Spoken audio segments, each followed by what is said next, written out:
I would say that if you're listening to this, recognize that if someone depends on you, then you are a leader, which means we all need to recognize that we have leadership opportunity in this season, but we also have leadership responsibility in this season.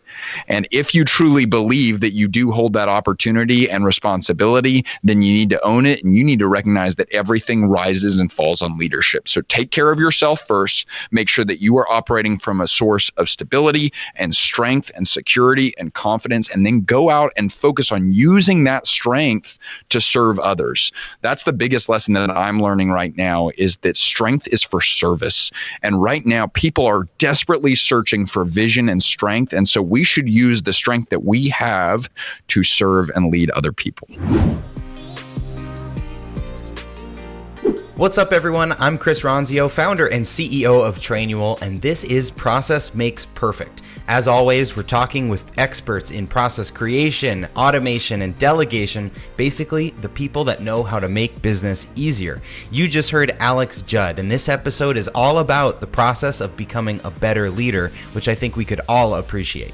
Alex joined Dave Ramsey's EntreLeadership team back in 2016 as a business coach, and he works with business owners every day to make Ramsey principles come to life in their organization. He's the host of the nationally recognized EntreLeadership Podcast and is responsible for interviewing many of today's biggest names in business and in leadership. If you haven't checked it out, I was on episode 367, so give that one a listen. Alex is a passionate communicator who's driven by the belief that everybody wins when a business leader decides to get better. And that's what I liked about this episode, is it's all about leadership. Right now, we're going through a pretty crazy time where a lot of businesses are having to pivot and reprioritize what they're doing and then communicate that to their teams. And Alex walks through, start to finish, how you tackle the habits, the mindset, the action plans, the priorities, and just deal with getting out of this in a better place. So take a listen, and I hope you enjoy it as much as I did. Can this business thrive without the owner? You've got to start putting systems and processes in place. If you don't use the systems, the business will break. We're always looking to buy back our time. You cannot say something once and expect that it actually is received. This is the way we work. A big motivation in that for me is creating a job for myself that I really enjoy. This is how you discover your vision. And this is Process Makes Perfect. Welcome, everyone, to Process Makes Perfect. I'm your host, Chris Ronzio, and as you heard in the intro, today we're talking with Alex Judd. Alex, great to see you again. Hey, grateful to be here. Honored. Thanks so much for having me. So this is like 3 times in a month or so that we've gotten to talk. I feel grateful. I know. I feel like you're kind of my best friend now, Chris, and I'm pretty stoked about that. and you have a really cool Instagram too. So anyone that's watching, follow Alex Judd on the Run. But let's get into it. Today's topic is all about the process of becoming a better leader.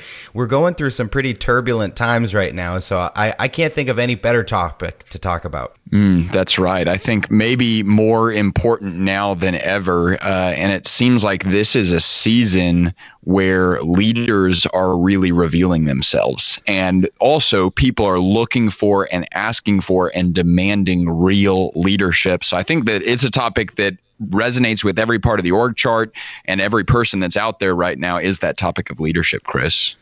Right, I agree. And I think anybody that's listening to this is investing in themselves and wants to step up. So we're going to get into it here. But before we do, tell us a little bit about EntreLeadership. People have probably heard your podcast and seen the brand, but what's it for? Who's it for? Just give us a little context. Yeah, so our business was started about 30 years ago, honestly, by a guy named Dave Ramsey. Many people know him as a kind of one of America's leading experts on personal finance, but he's built this company over the course of several years from literally a card table in his living room to what is now a 900-person, $200 million organization.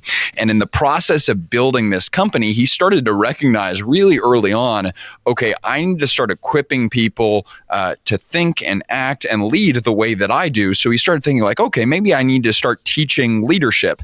And for him, he felt like a lot of the leadership things that he was going to at that time, they were actually management. And he started thinking about his college management classes. He was like, oh, I hate that. I don't want to do that. So I don't just want to have a management class. And so he said, okay, well, I'm very entrepreneurial, which he is. Like he starts a new business every time he takes a shower, probably.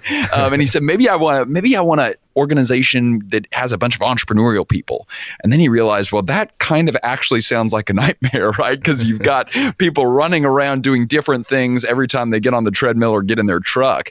And so the idea was, okay, in Tennessee, we're going to take the two things we like and combine them together. We want the passion of the entrepreneur with the polish and the humility and the loyalty and the discipline of a great leader. And that's where EntreLeadership came from.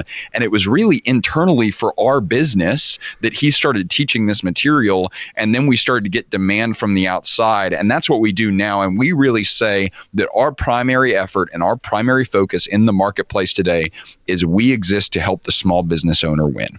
Yeah. And so we exist for Main Street, not for Wall Street.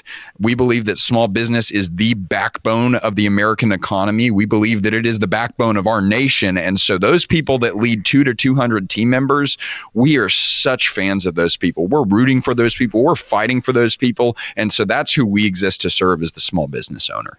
I love that. And we're so aligned there. So how did your personal journey intersect with the EntreLeadership path? Like it was a few years ago, right, that you joined the organization? Yeah, that's right. That's when I joined. I intersected with EntreLeadership. I think it was in college. And I always kick myself because I wish I could remember the person that is actually responsible for all this.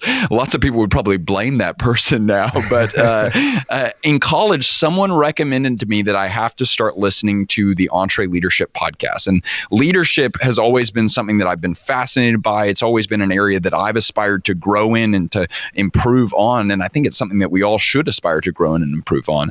And so I got hooked on that podcast almost immediately. At the time, it was hosted by a guy named Ken Coleman. And I was just so enthralled by the guests, by the thinking, by the encouragement, by the actionable takeaways.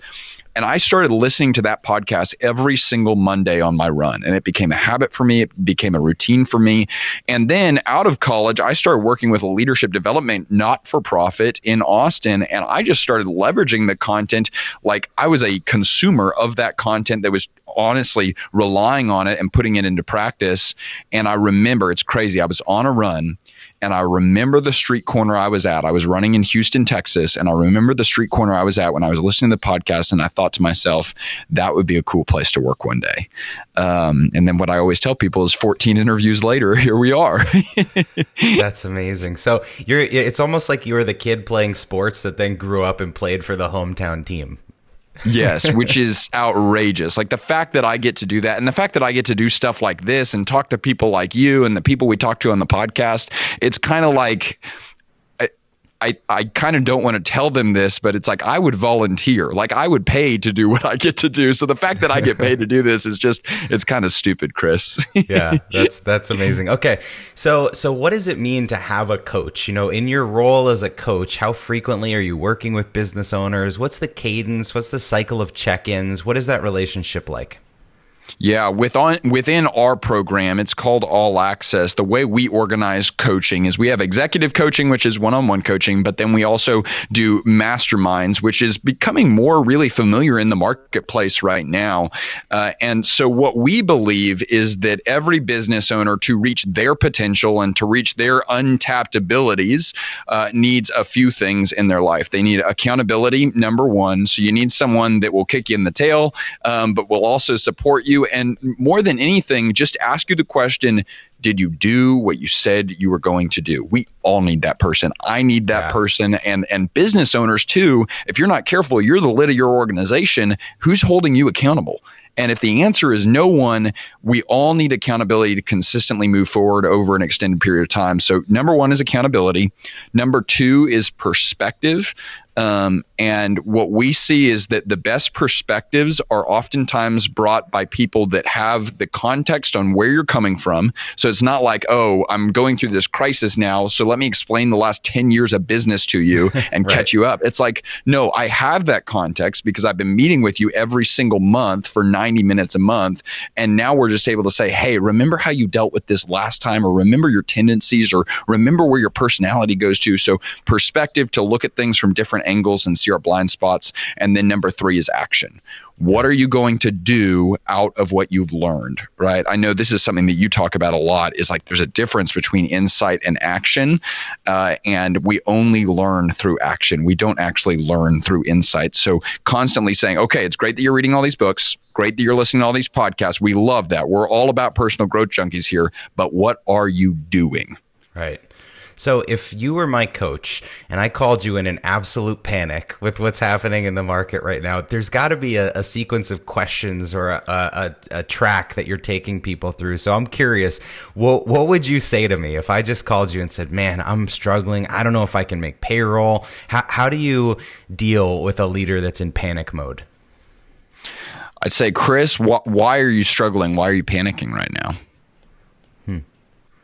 Can you answer that question? Well, hypothetically, I don't know. I'd have to put myself in that. Let's tell place. everyone. I talked to Chris the other day about TrainYell. TrainYell's doing great. They're crushing it right now. So let's just put on the roles and just hypothetically pretend that you're panicking right now. Okay. All right. Chris, why are you panicking right now? So rent is due in 3 days and I've got a personal guarantee on it and I can't get to my office and my customers are so concerned with their own finances that they won't pay their bills to me. That's got to be really tough, huh? It is. Yeah. What are the things in this situation that you can control and focus on, Chris?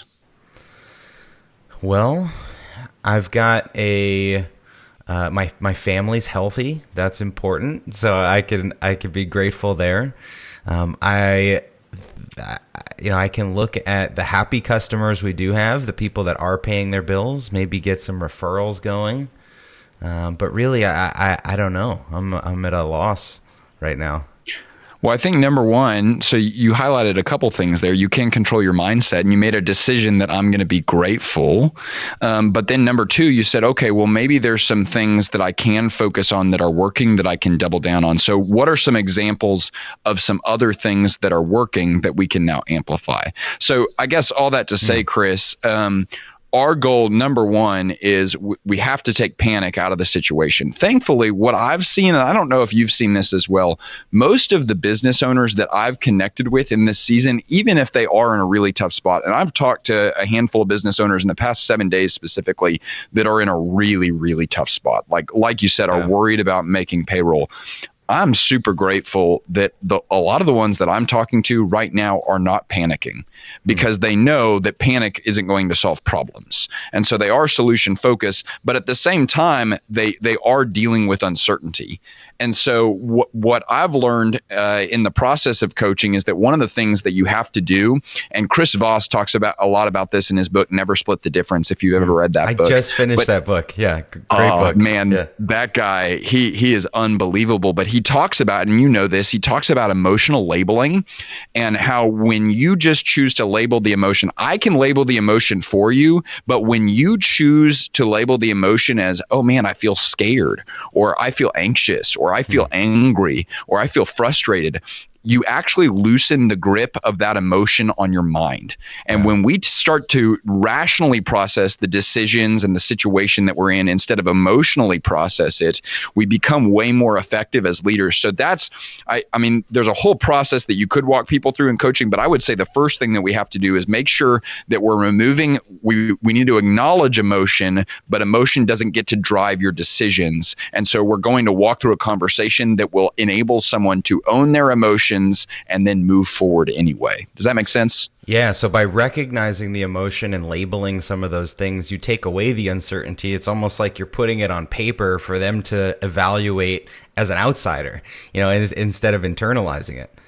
That's right. One of the things we ask people all the time, because I used to think, especially whenever I got here, I was a young guy. I'm still a young guy, quite frankly. But whenever I got here, I had this misperception in my head that if I was going to be a coach, I had to have all the answers. And what I learned is that being a great coach really just means that you have to ask the right questions to get the answer that is already inside of you, out of you, and then to get you bought into taking the next step, to taking the next action. And so often, if we can just bring down emotions and ask the right questions to bring out the answers about what you can control with regard to this whole situation right now, then a lot of times people can rationally process what the next step is. Would you say that your role as a coach is similar to the role that a leader would play with their teammates in the organization? Is that all about asking questions? Is it similar, or is there a contrast, a difference to the roles? Yeah, I think great leaders are great coaches. That's what I've seen. And one of the things that I learned about great coaches, this is something I learned growing up in sports, but I think I've seen it more often with the leaders that have made the greatest impact on my life. A good coach will hold you to the standard of others. A great coach will hold you to the standard of your potential. And so it's like, if you have a coach in your life that is holding you to the standard of others, that coach is actually probably limiting you. Because what is good for other people shouldn't be good for you. You should be holding yourself to the standard of your potential, of what winning looks like for Chris Ronzio. And so a great coach is someone that says, I don't care what other people consider good. I don't even care what other people consider great. I want to know what winning looks like for you. And let's put together a plan that pursues that standard, because that's the standard that you're actually going to be satisfied with and fulfilled by. Yeah, I love that. It's so funny. This morning I was riding the bike, my exercise bike, and it shows me the ranking of all my friends on there. And so I'm pushing and I'm trying to get past every friend. And then when I get to the top, I see the PR, the top, my own personal score. And I started chasing myself.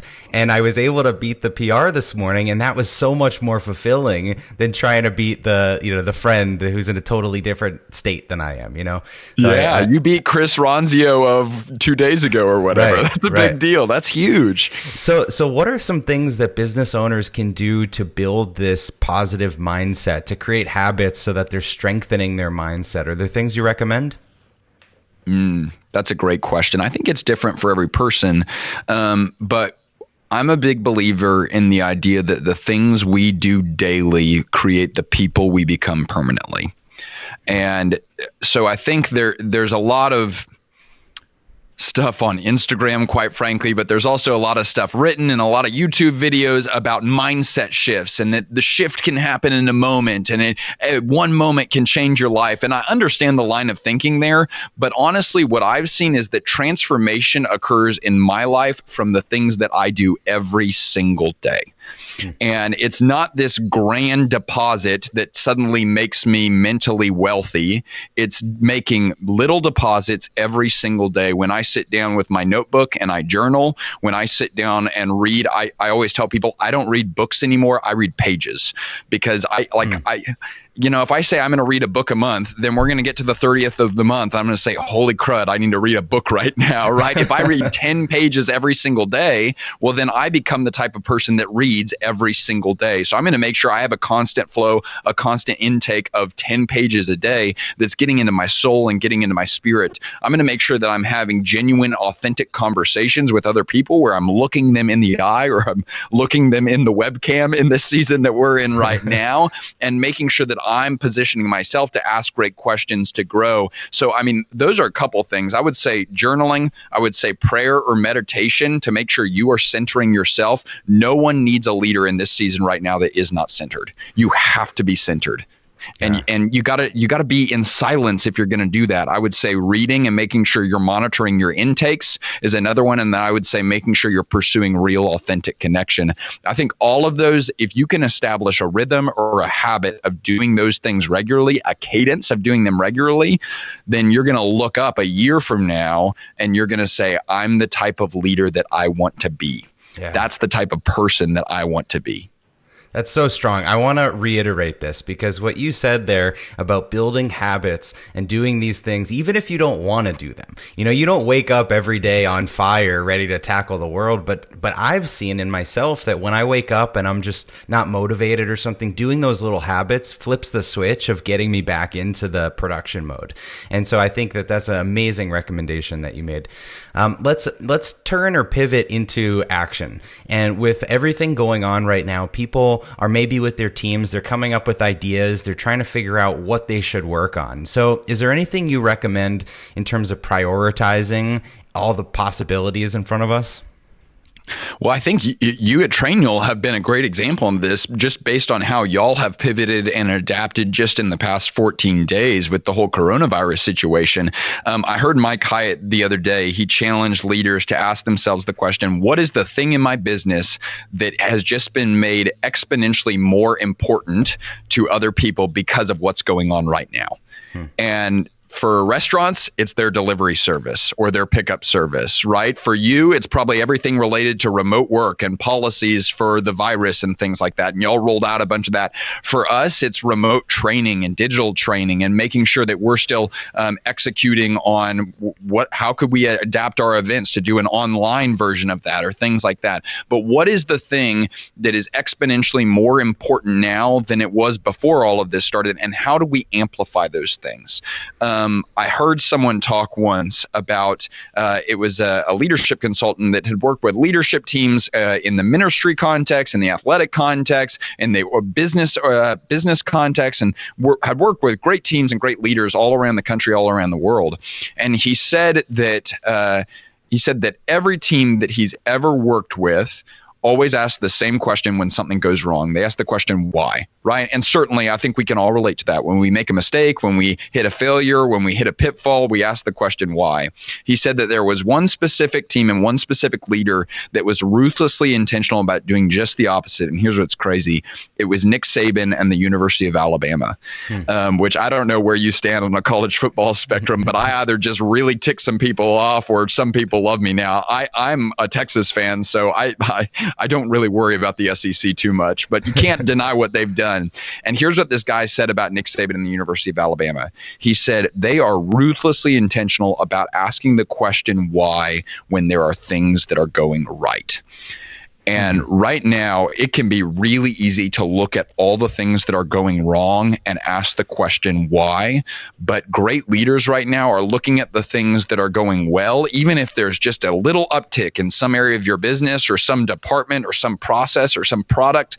And they're saying, okay, why is that working? And then how do we amplify that? How do we double down on that? How do we pour gasoline on that fire? Because we're going to have to get that thing humming if we're going to make it through this season that's coming up.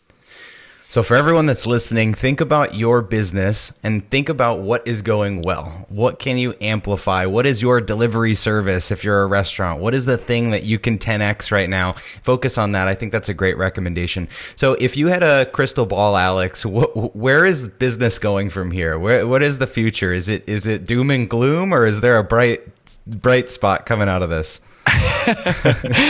Well, the great thing is that I don't think we need a crystal ball to answer that question. I think history tells us the answer to that question. And I think that small business will come out of the season that we are in stronger than it has ever been. In fact, I would say that I don't just think that, I know that. Because I have seen that if there is anyone more resilient and more driven and more committed to getting through a valley stronger than the way they entered into it, it's the small business owner. That seasons like this are what entrepreneurs are built for. And so we just need to make sure we're not allowing fear or anxiety or anguish to drive us right now. We just need to say, okay, we're going to run into this storm. It's going to really suck. That's something that I learned in triathlon. You embrace the suck. And you don't deny the suck. You don't ignore the suck. You don't pretend the suck doesn't exist. You just embrace the suck and you say, this is literally what I signed up for. I did not get into business because I thought it was going to be easy. I got in business because I knew there were going to be times where I was blindsided by something I could never predict, but I was going to be able to figure it out. And this is where leaders are going to rise to the top. Small business has the greatest opportunity in American history right right now to prove that the private sector can absolutely make a difference in the course of how our nation is run. And I think we're going to do it, Chris. I agree. I think resourcefulness is the most valuable currency, and small business owners are flush with that right now. So even if you're having financial trouble, think about how to be resourceful. All right, so let's wrap this up. We always do this double tap thing at the end. If we could zoom in and ask you these 5 questions, just say the first thing that comes to mind. So first, what's a brand that you think has perfected its process that you admire? I'd say Patagonia. Have you ever listened to How I Built This? Yeah. I love that. Okay, so How I Built This podcast with Yvon Chouinard, he talks about how they changed their decision-making process several years ago. It was in a recession period, I think 2008. Their business almost fell apart, and they said, from now on, we are always going to make decisions operating under the assumption that we will still exist 100 years from now. And we want to make decisions that we will be proud of and that our customers will be grateful for 100 years from now. I think that is a perfected process. Yeah, that's a great filter for decision making. So who is someone who's coached or mentored you? There's a guy named Dan Underhill in Austin, Texas, that I believe that every person should have 3 to 5 people in their life that they are completely transparent with, and that you give permission to ask you any question. And he is one of those guys for me. And I have told him, you can ask me anything, you can tell me anything, and he does, believe me. But he is one of those people that he holds me to the standard of my potential, not to the standard of others. And man, I would be a different man, a different leader, a different person today if it weren't for Dan Underhill. Well, thank you, Dan, on behalf of everyone. What is your favorite book or podcast other than yours and this one? That's right. Favorite book, I think one of the most impactful books I've ever read was a book called The Road to Character, and the follow-up called The Second Mountain. They're both by David Brooks. And those, just like my relationship with Dan, I am a better man because I read those books. They changed the way that I act. And you know it's a good book whenever it doesn't just change the way you act for a season while you're reading it. It changes the way you act moving forward. That was those books for me. Great. All right, so people need some positivity right now. Who's the most entertaining person that you follow online? Oh, man, there's a guy named John Warder. I went to college with him.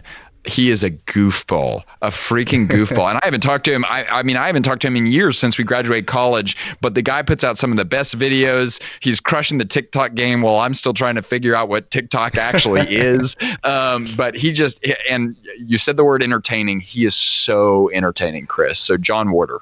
That's funny. All right. And one app that you can't live without.